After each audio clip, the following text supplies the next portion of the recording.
episode of Jay Leno's Garage. The vehicle we're featuring today, well, I'm not quite sure what it is. It's some kind of 1990 Civic. You remember a couple of months ago, my friend BZ was on Bisimoto. He built that Porsche. It was a 75 Porsche, and he put a water-cooled, later Porsche engine in it with twin turbos, made 850 horsepower.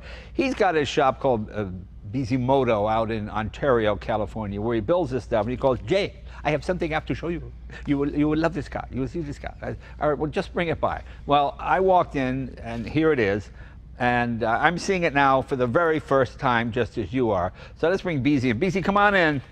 Hello, Jay. Long time. Good to see you again, my friend. How have you been? Now, what do we have here? Oh. It appears to be a early 90s Civic, am I correct? Yes, this is a 1990 Civic Wagon. Okay. Originally, it was a front-wheel drive chassis with a 1.5-liter inline-4 engine. Mm-hmm. It was automatic. Right. It could barely get out of its own way. Right. Until I got a hold of it. Okay, now what motor is this? This engine is a K24 mil. The bottom end is from a late model TSX Acura. Okay. The head is from a 2014 Civic Si. And one thing I like about this head, it has an integrated exhaust manifold. Okay. Now the manufacturers do that primarily for sheer economics, or maybe to light off the catalyst to make it much harder to get better emissions. Right. But for me, it's a perfect candidate for a turbocharger to bolt right there with quick spool and a very short manifold. So it's absolutely okay, fantastic. so very little lag. Very little lag, even for a turbo that big. Now what is our displacement? 2.4 liter. 2.4 liter. And what was correct. it originally? Was Still it 2.4. 2.4 I did liter. not change it at all. 2-valve or 4-valve head? It's a 4-valve head, 4-valve fully head. water-cooled. Right. I took out the factory issue crank and put in a crankshaft from Eagle. Okay. Our own spec rods as well from Eagle, and Tron pistons 9-to-1. Runs on flex fuel. Okay. Which means I can put any combination of gasoline and ethanol. Okay. And my AM computer will adjust accordingly via my tune to match and keep things safe and reliable. So what would you make more power on, ethanol or 91? Definitely ethanol. It has a much higher caloric content for each amount of air being ingested, plus it has a higher octane. So it allows me to get away with more boost and more timing. So, and what kind of horsepower are you getting out of this? Right now, this was built to handle 4 digits. Right. But right now, because I'm still testing things out, which I want to get your feedback on, 772 to the wheels. 772 to all 4 wheels. All 4 wheels. All right, well, I'm anxious to drive that. I assume the hood is not on it for that obvious reason. That is correct, sir. Okay. Let me guess. And of course, these are to cool the brakes back here? Great question. You know, the old Porsche racing teams used to use turbo fans to cool brakes and whatnot, but in British touring, Honda did something very interesting in the late 80s. They used turbofans in the rear to create downforce by evacuating air from underneath the car. Oh, that's so interesting. being all-wheel drive, I want to follow suit and do the same thing. Oh, okay. Well, that's interesting. And it's got a manual transmission. Yes, but you see that knob looks a little bit peculiar, doesn't it? Oh, sequential? It's a sequential. Okay. A Is that a quake? sequential, 5-speed. Okay. So you can get in this wagon, even though you may feel like a grandma, you can shift like a race car driver. Okay. Okay. Well, very cool. Thank you. All right. And it's a 5-speed. Now I have a Quake 5-speed. 6-speed on my Lotus. That's interesting that you chose the 5-speed. Okay. We have very limited footprint with the factory gearbox because what Quave did is very interesting. We retained the factory bell housing from the original gearbox, but they have a casting that goes on the end cap. And since we had limited space and we want to also be able to hold a lot of power in the front wheel drive assembly, it limits how many gears we can have, but it does it very successfully. And what are we looking at? 2,700 pounds? Jay, this is too much. You always do this to me. Is that correct? You're very close. This is 2,650. Okay, so 2,650. Okay, very close. but with a full tank of gas. With a full, all it would be fully 27. wet. I'm guessing. Yes, okay. Yes, so sir. okay, okay, that's about right. Because you got a full cage in it again. I do, because you know I also want to keep the occupants very safe because with that kind of power, it does have a 72mm billet Turbonex turbocharger, and everything is kept very safe in terms of air ingestion by a very custom AM filter system. And it's very important that not only does the car act reliably, but like occupants inside the car are also very safe. Right, and I want the okay. rigidity in the chassis as well. You know, I'm a big advocate of that. And you're getting all your heat out of here anyway. Absolutely. So it's not as hot inside. Yes, sir. Very good.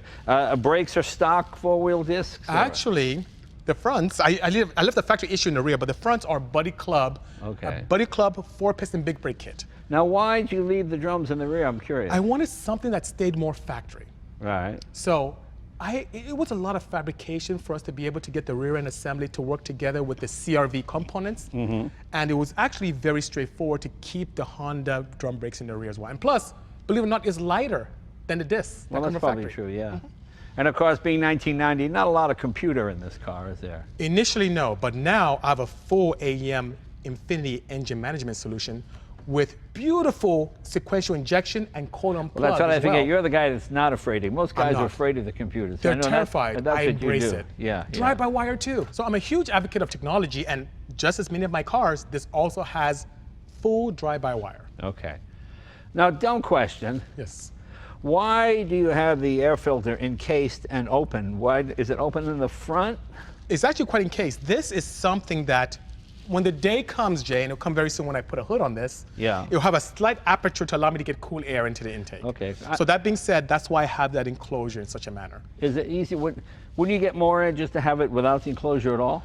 Actually, since I will have a slight scoop on the hood, I guess you get it'd be more. Okay. very nice to get a slight ram effect. Okay. And this is really, it looks very custom, but my friends at AEM, I actually picked all these components from their parts bin. It worked extremely well.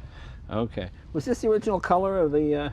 The original color was like a weird, ugly metallic silver. Okay. And this is kind of my theme. It's almost like a golf nod. Okay. Since I love Porsche so much, so I do love orange valve covers with my blue cars. And what do you run for coolant in this? Regular antifreeze? Do you run a waterless coolant? I do run, so since I do a lot of drag racing, we're not allowed to run any kind of ethylene glycol. Oh, you just run water. So we have to run just deionized water. Yeah. And I may put a little bit of water just to help a little bit. Right. But ethylene glycol, antifreeze is a big no-no for drag racing, because if you spill on the track, it's hard to clean up. All right, right.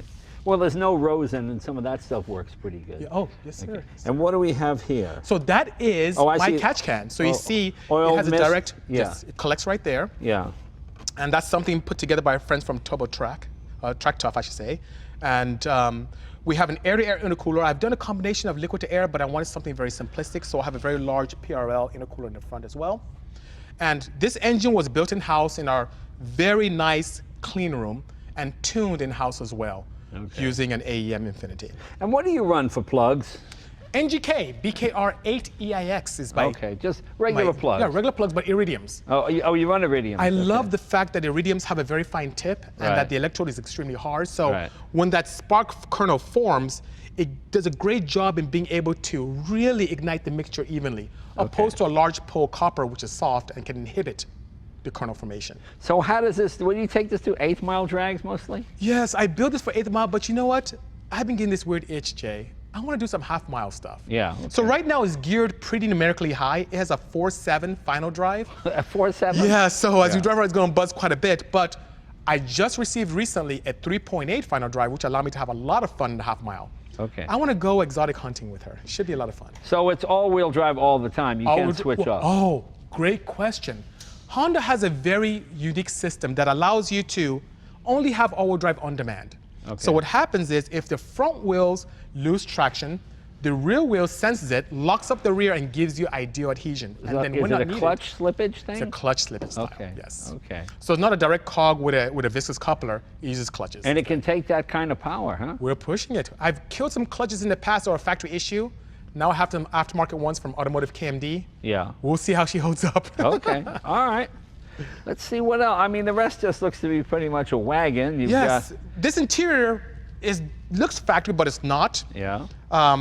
SOS Customs in Oceanside did a good job with the interior. I wanted to give it a very nice sleeper look. Right. On suspension, I have KW version 3s on them. And of course, in the middle of this beautiful R888 rubber from Toyo, I have 1552 Integrale wheels. Well, it must hook up pretty well with four-wheel drive, obviously. It's very nice when it does hook up. Cool.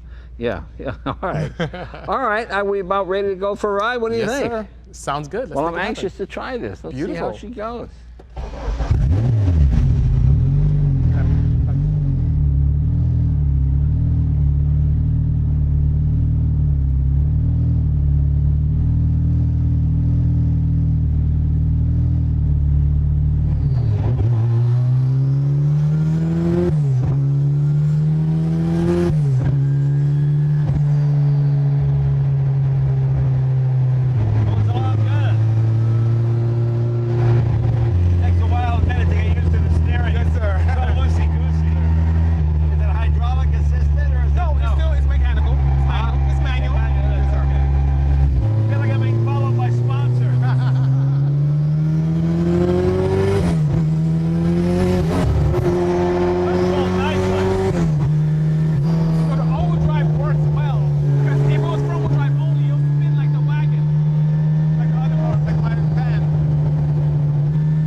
just so it can give us some opportunity for traction. Yeah. And you can hear that the gearbox is straight cut. That's why it's so noisy. For strength. You gotta feel like you're sitting on a bar stool, you know? While you're driving. It is a wagon. I know. A 90s wagon. Designed in the 80s. Does delivery equal to the front and back, or is Yes, it? sir. What are the gauges? 60/40? But only on demand when it needs it. So when you're cruising, it's two-wheel drive, front-wheel drive. But once there's demand, it locks up. It's a lot of fun when it comes out moving. Now, what do you think of the vibration from the engine? Is it too much? Because you can feel it in the cabin a little bit. Yeah, but it's a race car, right? Yeah, I have this company, Hasport, made these mounts, and we want to find a perfect interface between a little comfort and not solid. So that's what you I mean, to me, the fun thing of this is if it was quiet, you know, and that I can do. you gotta expect Porsche to make noise. Yes, sir. But I like BC and Bisimoto, my guest. You know, he always brings well thought out, interesting projects. You know, a lot of people come with just crazy stuff. Your stuff always has a science to it. Yes, sir. And you know, so I'm always confident we're not going to get killed. Might scare ourselves to death, but we don't get killed. So this is another great one as well. BC, thank you, my friend. Thank you, Jay. Great being here. Always welcome. More to come. More to come. All right, we got more interesting stuff. Let's see if it's doing it.